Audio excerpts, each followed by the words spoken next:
Мына Рыскелди Момбеков иним айтып атпайбы? Өкмөт түкүрүктөбү депчи. А бирок парламентти карасаң бир тобу чимкириктейдер. Жанагы кички баланын мурдунан салаңдап калат го, жерге түшпөй, жары кетпей. Асылбек тартып алса тартып алат. Чимкир десе чимкирет дегенде болуп калды. Бул Салам достор, биздин каналга жазылыңыздар. Башкалар көрсөтпөгөндү биз көрсөтөбүз. Мына өткөн аптада мурунку президентибиз Атамбаев Алмаз Шаршенович тарабынан биздин палатага, депутаттарга тез таасирин тийгизген сөздөрдү айтып кетти. Ошол үчүн мен кыска сиздерге өзүмдүн оюм пикиримди сиздердин атыңыздардан билгизип койсом, уруксат берсеңиздер.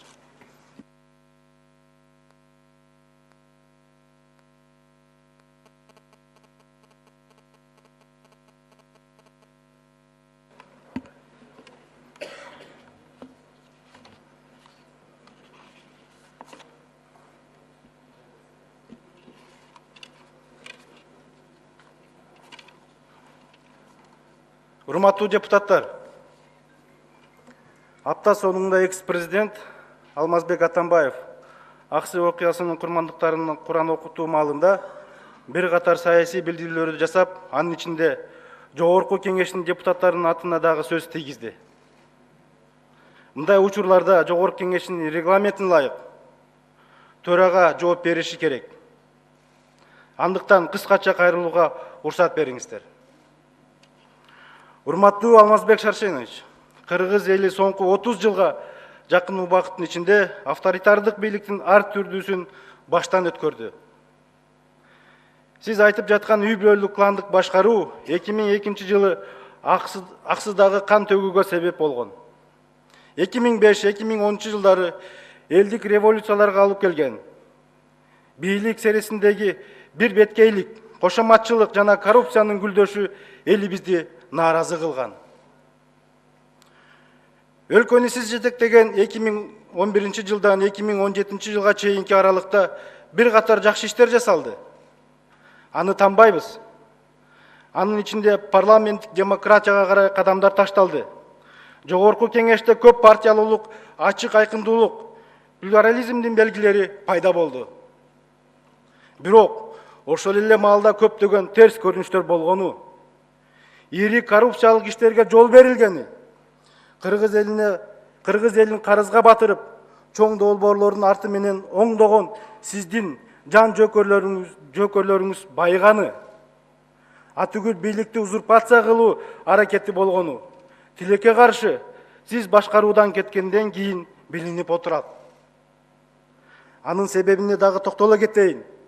Былтыр күтүлбөгөн жерден Бишкек тестиндеги авария бул стратегиялык объектинин оңдоп түзөө үчүн алынган 386 миллион долларлык кредит каяка жумшалган деген суроону жаратканын унутпасаңыз керек. Президенттиктен кеткениңизге карабастан, сиздин шакирттериңиз өкмөттү, прокуратураны, күч органдарын, бажыны, борбор каланы чеңгелине бекем мыкчып турган эле. Сиздин таасириңиз парламентке дагы сезилип турган болчу. Бирок ошого карабастан Жогорку Кеңештин сиз адаттагыдай булганыш сөздөр менен шыбаган депутаттары көз карандысыз комиссия түзүп, бир эле объектиден 100 миллиондогон доллар урдалганын аныктап чыккан. Тергөө органдарына бул ишти аягына чыгарууга тапшырма берилген.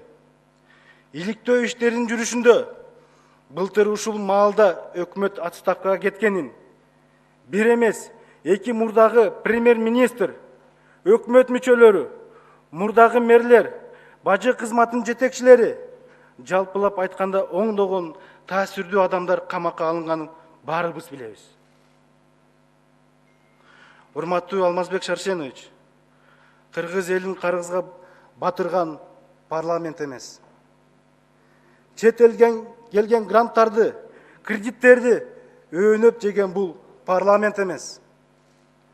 Бийликти ашыкча пайдаланып, өзүнүн оппоненттерине ар түрдүү кылмыш ишин токуп, куугунтуктаган бул парламент эмес. Жогорку кеңеш мындан ары дагы көз карандысыз мыйзамдын чегинен чыкпай иштөөсүн уланта бермекчи. Эл тарабынан шайланып келген, элдин мүдөөсү менен иштеген бийлик бутагы катары, эл өкүлдөрү катары биз ар түрдүү сын пикирлерди туура түшүнүп, элибизге ак дилден кызмат кыла бермекчибиз. Бизден кеткен кемчиликтер болуп калса, ал үчүн кайра башка бирөөлөрдү беттен албайбыз. Тескерисинче, катачылыгыбызды ачык айкын айтып, мойнубузга алып, оңдоп түзөп, алдыга кара жолубузду улайбыз. Урматтуу Алмазбек Шарсенович, сиздин экс-президент катары саясий маданиятка эле эмес, жөнөкөй адамдык сапатка жатпаган жана адатынча ачуу эмоцияга алдырып айтылган сөзүңүздү биз, жогорку кеңештин депутаттары, коррупцияга шектелип, айып айтылган жакын адамдарыңызды актоого аракет деп баалайбыз. Бирок мыйзам алдында баары бирдей экенин унутпасаңыз. Айыбы далилденсе, мыйзам чегинде баары өз жазасын алат. Кошумча айтарыбыз, жогорку кеңеш мындан ары да коррупцияга каршы, элдин, мамлекеттин байлыгын урдап жеген коррупционерлерге каршы бүгүнкүдөй принципалдуу, туруктуу позициясын карманат деп билдиребиз. Урматтуу мекендештерим, мен бүгүн келип бергениңиздер үчүн рахмат деп айткым келет. Анткени тилекке каршы жөнөкөй эле жыл сайын ушу Кур'анды куттатабыз. Шейиттерине аны да саясат кылып, мындай деп азыркы бийлик Бакиевдин бийлигин туураганын албетте өкүнүчтүү болуп атат. Аксы окуяларынын Кыргыз тарыхында өзгөчө бир орну бар да. Анткени Аксы окуясы болбогондо 24 март 2005 жылы революциясы болмогон эмес, урдалган революция. 7 апрель 2010 жылдагы революциядагы болгон эмес. Болмогон эмес. Анткени эң биринчи ушу эстелигине жазылгандай элдин эркиндиги үчүн, эл каалаган сөзүн сүйлөсүн, каалаган жерде чогулсун деп биринчи каза болгон, шейит болгон ушу Аксылык жана Шералы Назаркулов ачкачылыктан аларды колдоп өтүп кеткен билесиңер. Мен эми бүгүн уруксат сурайм, убакыт көбүрөөк бергиле, бир топ нерсе айтып кетейин деп атам. Биринчи келип атам, ушундай митингке чыкпай сүйлөбөй атып, бирок айта турган мезгил келген окшойт. Аксы, биринчиден Аксы окуясынын мындай себептери. Аксы окуясынын себептери ошо кездерде Кытай менен Кыргызстандын арасында чек ара тактоо маселеси чыккан. Анан 96 жылы, 99 жылы Кытай тарабынан, Кыргыз тарабынан эки келишимге кол коюлган. Ошо келишим менен талаш деген жерлердин 125 000 гектары Кытайга берилген. Ага кошулуп мына айтылуу үзөңгү кууш кеткен. Үзөңгү куушка Кыргыз эли өзгөчө кайгырган. Анткени үзөңгү куушта мына 16 жылы үркүндө качкан биздин ата-бабалардын сөөктөрү жаткан. Үзөңгү куушта Совет мезгилинен бери чегарачылардын заставалары турган, бекеттери турган. Ошондуктан үзөңгү кууш мына Кыргыздын жери болуп туруп эле кетип калганына башкача бир мамиле болуп, башкача бир капачылык болуп, элибиз кайгырган. Ушунун баарын парламенттен Азимбек Бекназаров депутат болчу ачык сүйлөгөн. ошо кездеги Акаевдин үй бүлөлүк режимин сындаган. Анан албетте бийлик азыркыларга окшоп эле Азимбектин оозун кантип жабабыз деп бир шылтоо менен кылмыш ишин козгоп, аны каматкан.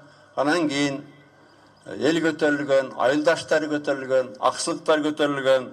Мына 17 жыл мурун 2002 жылы 17 мартта ээн таладан аскерлер, куралчандар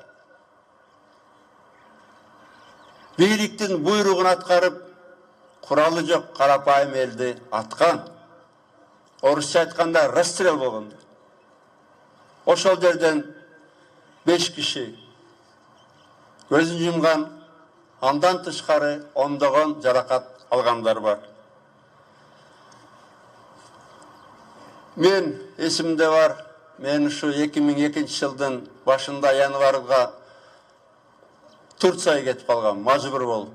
Мага деле бийлик айткан экен берин чоңдору келип, же кетесиң, же көзүңдү тазалайбыз, өлтүрөбүз деген команда бар. Анан макул деген, рахмат деп. Мен андан ары аман болоюн, Турцияда бизнесим бар деп кетип калгам. Бирок момундай окуя болгондон кийин албетте мен бардыгын жыйып, бизнесимди өткөрүп, кайрадан ушу Кыргызстанга келгем. Аксыда ошондо чоң митинг болгон, 40 болду беле. Ошондо Аксыга чейин баргам, тыйын тыпырымды көтөрүп алып. Андан тышкары мына Атамбаевке барбагыла Куран окутуп калгыла деп атпайбы? Калп эле азыр аксылыкка күйүмүш болуп. Мына 2002 жылы ушул жерде турган бир топ чүйдүн айылдары Атабейдин жанына чогулуп 2002 жылы. Билесиңер, аксылыктар жөө жүрүш баштаган, биз тосуп алабыз деп биз чыкканбыз. Мына Арашам менен Таштөбөнүн ортосуна жер таап, ошо Атабейдин бер жагындагы жолго чогулуп, биздин бир элибиз, аксылыктарды колдойбуз, колунду тарт Акаев деп митинг өткөргөнбүз, аксылыктарды колдоп. Ошондо эсимде бар, Атахам Мадумаров да келип сүйлөп берген жакшы. Анан кийин муну айтып атканым ачык айтайын.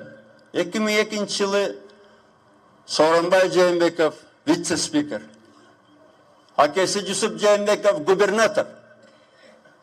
Алар тымпый биле отурган, бир ойлоп калбай, бир сөз сүйлөбөй. Эми болсо мына кайгырып айтып атканым, форумга Атамбаев Куран окутат экен, барбагыла. Мына Сооронбай Асылбектер Куран окутат, ошол жака баргыла деп.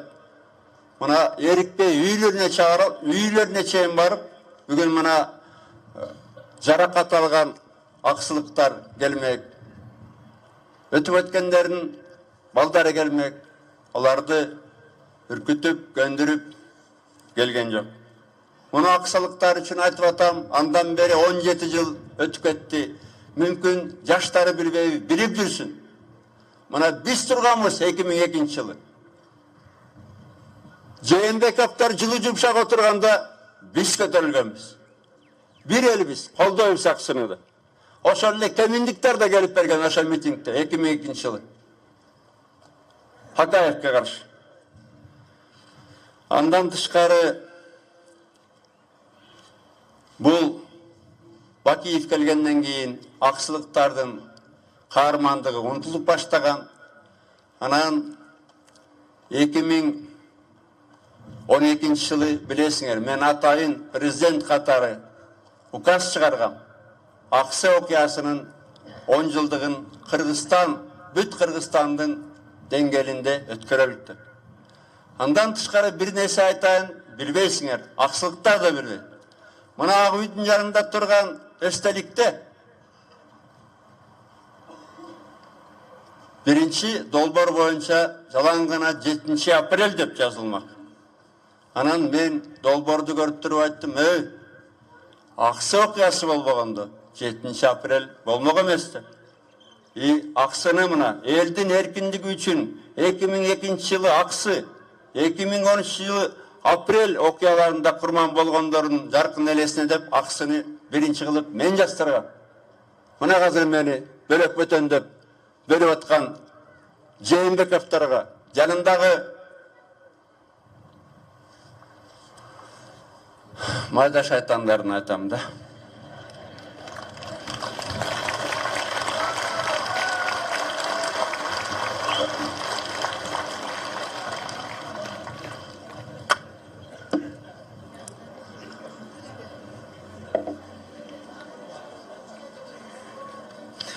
Анан кийин мына Акаев эмнеге азыр бакылдап атат? Мына Атамбаев мени келбе деп айтышы, коркуткан. Мен Сооронбайдан артык киши жок. Мен келем, мындай президент жок деп, ошондо эле жытташып жүргөн да. Мен 2000-жылы Акаевке каршы чыкканда, 2002-де, 2015-те, 2005-те деле Сооронбайга айткам, Соке досум, бизге кошулгун. Акаев туура эмес кылып атат, каршы чыгалы деп. Ошондо Сооронбай Жээнбеков мага айткан, менин бир туугандарым каршы, үй бүлөм, жакындарым Акаевди колдойт деп чыкпай калган. 2000-де, 2002-де, 2005-те карасаңар жок жанымда Жээнбеков. Анткени булар ошонтон бери эле жытташып жүргөн Акаев менен. Анан Акаевди мен кантип эле келбе деп айтып элем. Келсин. Акаевке элибиздин далай суроосу бар. Биринчи суроо кантип эле ээн талада карапайым элди байбай ок менен аттып министр, же УВД, же премьер-министр Бакиев тапшырма берсин. Албетте Акаев ээн талада карапайым элди расстрелла деп. Анан күнөөлү жок. Келсин сурайбыз. Экинчисинен мына билесиңер. Кумторду иштетип баштаганда Кыргыз тарабында 67% болчу. 10 жылдын ичинде 67% 16 болуп калды. 67% 16 болуп калды. Кумтор 1000 тонна алтын 40 миллиард доллар. 40 миллиард доллар деген бул Кыргызстандын ошо 91-жылдан баштап 20 жылдык тапкан кирешеси 40 миллиард доллар болот. Жооп берсин да. Ошол эле мына жер 300 сомго берген Акаев, 300 сомго. Мына Атамбаев президент болгондо жер үйдү тендерден 100 миллион долларга саттык. Андан тышкары мурунку кожоюндарына 60-70 миллион доллар төлөп берди. 10 миллиард сом бер жагы эле төлөп берди бюджет менен мурунку кожоюндарына. 300 сом менен 10 миллиард сомдун айырмасы барбы? Мына Акаев бакылдап атат, тигүү деп. Келсин жооп берсин. Келсин. Кайсы акчага Рублевкада башка жактарда үйлөрдү салып алып бизнес кылып атат. Же Атамбаевга окшоп бизнесмен болчу беле? Эч качан болгон эмес. Ошо Кумтордун акчасы, ошо жерүүдүн акчасы, элдин акчасы. Келсин, күтүп атабыз Акаевди. Келсин.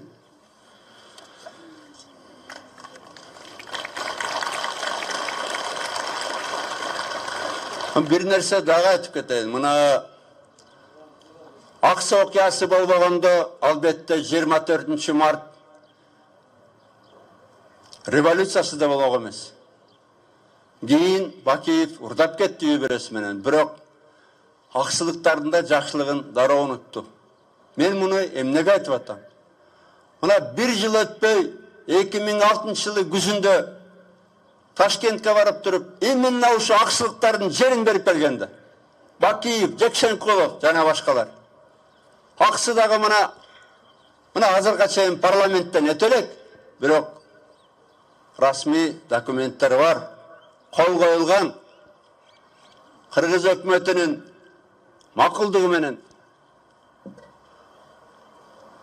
президенттин Бакиевдин макулдугу менен ошол эле эмнеге Каримов 2016-жылы аскерлерин, БТРлерин киргизди деп атасыңар. Чала Сартка, Үңкүртөөгө 2006-жылы Бакиев менен Жекшенкуловдор ошондогу өкмөттөр берип койгон ал жерлерди.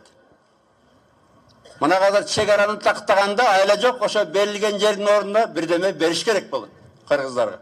Муну билип жүргүлө. Анткени андай документ албетте парламентке барат, бирок ал расмий документті. Қырғыз мамлекетінің атынан қол қойылған документ. Анан албетте бұл келишимдер эмнеге мына мен президент болып жүрүп 16 жылы билип атам. Анткени баарына тең секретный да уруш алып турда киретпей. Эмнеге Бакиев мунун баарын жашырган? Анткени бир жолу сабак алганда мына баткендиктер отурат 2001 жылы Акаевдин уруксаты менен албетте макулдугу менен Бакиев жанагы Соктун дагы жанындагы жерди берем деп кол коюп бергенде Өзбекстанга. Ошондо азыр Баткен областы анклав болмок. Баткендиктер өзүнө бара албай калмак. Элге билинип калып анан кийин кайра тартпадыбы? Акаевич албетте билген деп койду эчтеке. Бакиев болсо мындай кайра колдо алабыз тигиби деп. Ошондуктан бу бардыгы мындай жашырын болгон да. Эл алданган. Анан бир суроо чыгат да, мына Акаев менен Бакиевтери мүмкүн кыргызда. Эмнеге мындай кыргыздын жерин берип атты деп ойлосок, эми мүмкүн билбегендер бар, жаштар бар.